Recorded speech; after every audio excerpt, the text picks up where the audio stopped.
Vamos falar um pouquinho aqui sobre como lidar com as energias dos ambientes. Será que é possível eu entrar num ambiente que eu sei que é tóxico, que é conturbado, e não me sujar, e não levar coisas para casa, não me afetar pelos ambientes, né? Como que eu posso me proteger, por exemplo, de um ambiente de trabalho que está pesado? Será que existe alguma proteção para isso? Eu vou discorrer um pouquinho mais no vídeo de hoje.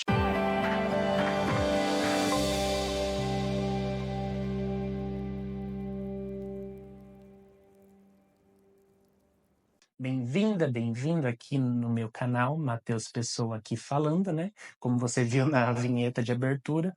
E aqui busco trazer conteúdos de reflexão sobre espiritualidade, terapia, autoconhecimento, né?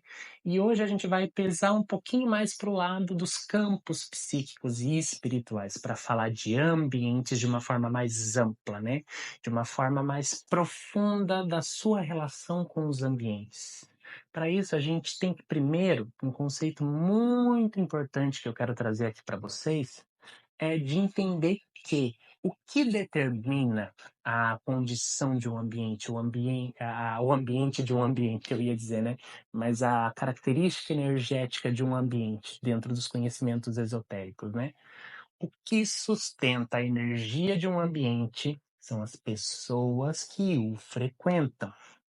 Uma energia, por exemplo, de um metrô, ela é muito mais movimentada, porque ele tem alguma característica de passagem, de movimento, então ele tem fluxo, que é diferente, por exemplo, das características de um ambiente como um hospital, que tem outras características, outras funções, e as pessoas lá carregam uma informação mental e vibracional diferente.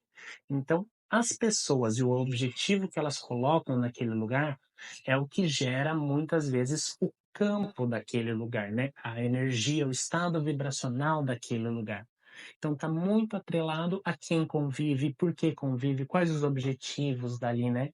E por isso que a gente não pode necessariamente se atrelar a nomes, entender, por exemplo, que vou pegar um exemplo aqui um pouco polêmico, mas eu acho que vai dar para entender, né? De um ponto de vista crítico aqui, gente, das religiões, isso vale para qualquer templo, tá?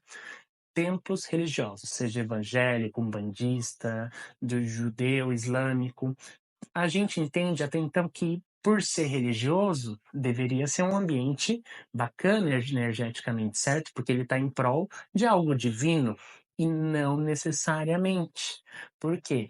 A questão é, ele é um ambiente em si, uma igreja é um ambiente religioso, mas o quão alinhados com bons princípios e com princípios bacanas são as pessoas que frequentam aquela comunidade. Por isso que tem igrejas e igrejas, tem hospitais e hospitais. Por isso que às vezes você se identifica mais com o ambiente, porque você ressoa mais com as pessoas que estão nesse ambiente do que com o outro. Já é muito comum isso, a gente vê no dia a dia a nossa capacidade de sentir os ambientes, né? Tem pessoas que têm mais abertura, tem pessoas que têm um pouquinho mais de dificuldade de ter essa troca com o ambiente, né? E se você tem abertura e isso te afeta, eu posso tratar disso num outro vídeo, né? Além do quadro que o meu professor Márcio está fazendo de mediunidade e sensitividade, eu também posso aprofundar desse assunto aqui se você quer saber como lidar com a sua sensitividade, se você é uma pessoa que sente muito quando entra nos lugares, né? Mas aqui vamos falar um pouquinho mais, né, dos ambientes, voltando ao assunto. Então entenda que grande parte da atmosfera de um ambiente, do padrão energético, da qualidade do ambiente, é determinada pelas pessoas que o frequentam. Não necessariamente toda igreja é igual, todo hospital é igual. Isso a gente pode ver na prática. Não é difícil notar essas diferenças. Então, a grande pergunta é: você tem como se proteger quando você entra num ambiente? Muitas vezes existem casos onde a gente precisa, por alguma necessidade, entrar num ambiente que não é muito agradável, né? A gente vive correndo para hospitais. E você, aí eu te pergunto, você quer se proteger do hospital? Você vê necessidade de se proteger no hospital? O que a gente pode falar de hospitais é que eles carregam em si Ah, ao mesmo tempo que a gente tem essa questão do mórbido, da doença em si, eles também são locais focados na cura, né. Mas é muito comum que tenha muito trânsito de informações de tristeza, de informações de medo, né. Então essas informações elas estão presentes sim no ambiente hospitalar, mas é só por isso, para você não querer se sujar, que você vai deixar de ir no hospital porque você está com dor? Não. O que que acontece? Existem mecanismos de você entender o porquê você está indo ali, né. A questão é o quanto que você se deixa envolver com aquele ambiente. E eu sinto em lhe dizer, em alguma medida você vai se envolver. Você não tem esse isolamento 100%. Mas vamos pegar aqui outra perspectiva que eu acho interessante, né, de ambientes que você frequenta comumente. Clubes, aulas de esporte ou lugares religiosos, centro religiosos, né, algo que você decide frequentemente entrar e conviver, né. Então, se você tem uma frequência e você gosta de ir nesse lugar, você não está necessariamente se protegendo desse lugar, porque você não vê as coisas ali, né. Então, existe uma identificação entre você e o lugar. E, de certa forma, isso é natural do processo. A gente precisa de lugares onde a gente se sinta pertencente. E a gente também não tem que sempre ficar procurando o lugar perfeito, ideal, até porque isso não existe. A grande questão é, o ambiente, ele tem muita força sobre a pessoa. Então, os ambientes falam mais sobre as pessoas que estão neles. Então, se questione: tem algum ambiente que você sente que não quer ir? Então, o que te faz ir e como ir pontualmente nesses ambientes, né? Tem gente, por exemplo, que não gosta de ir no banco, banco que tem uma energia bastante densa também. Existem procedimentos que ajudam você no espiritual a gerar algumas proteções, né? Mas tudo isso é mais estudado dentro do curso de captação psíquica, que eu sou monitor, inclusive, né? E eu também ensino para os meus atendidos e nos consultórios, né, as técnicas para se proteger e entrar nesses espaços. Outro exemplo que me veio aqui muito comum, vamos supor que você vai visitar alguém, né, alguém da sua família que precisa de uma ajuda num bairro perigoso, né, nesse bairro perigoso. Além das medidas de proteção naturais que você tem que ter de prestar atenção, de ver o horário que você está indo, existem outras formas também de amenizar a sua percepção, como os outros te percebem no espiritual, mas não é o assunto desse vídeo. A grande questão aqui é: os ambientes são um reflexo de você. O ambiente que você frequenta, que você cria aí uma relação constante, ele te reflete. Então, se você quer fazer uma análise mais profunda, olhe os ambientes que as pessoas frequentam, né?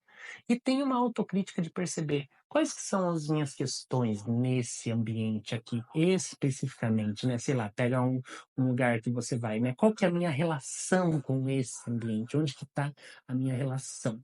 E eu digo isso porque trazer essa consciência faz a gente ressignificar muita coisa na nossa vida, no sentido de perceber que, às vezes, por questões secundárias, nós, por questões emocionais nossas, a gente acaba se prendendo em ambientes que não são necessariamente agradáveis e benéficos para a gente, né?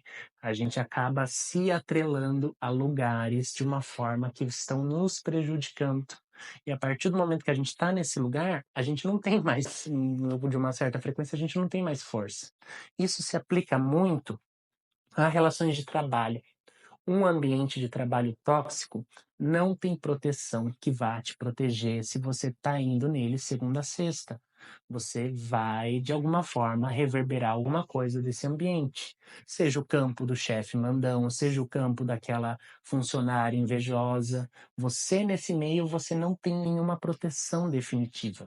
A grande questão é como que a gente pode estruturar a sua relação consigo, com a vida, para quem sabe melhorar a sua relação com esse ambiente, não curar, porque você não tem a força de curar um ambiente de trabalho inteiro, a não ser que você seja o chefe dele, porque é o chefe que ancora a energia do lugar, né?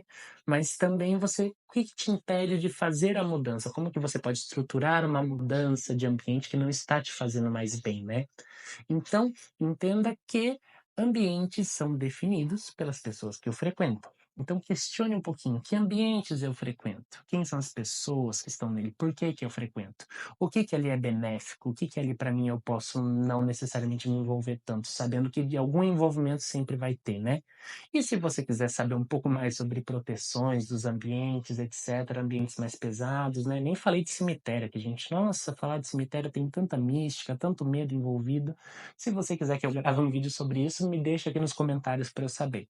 Por hoje é isso, um abraço e boas vibrações.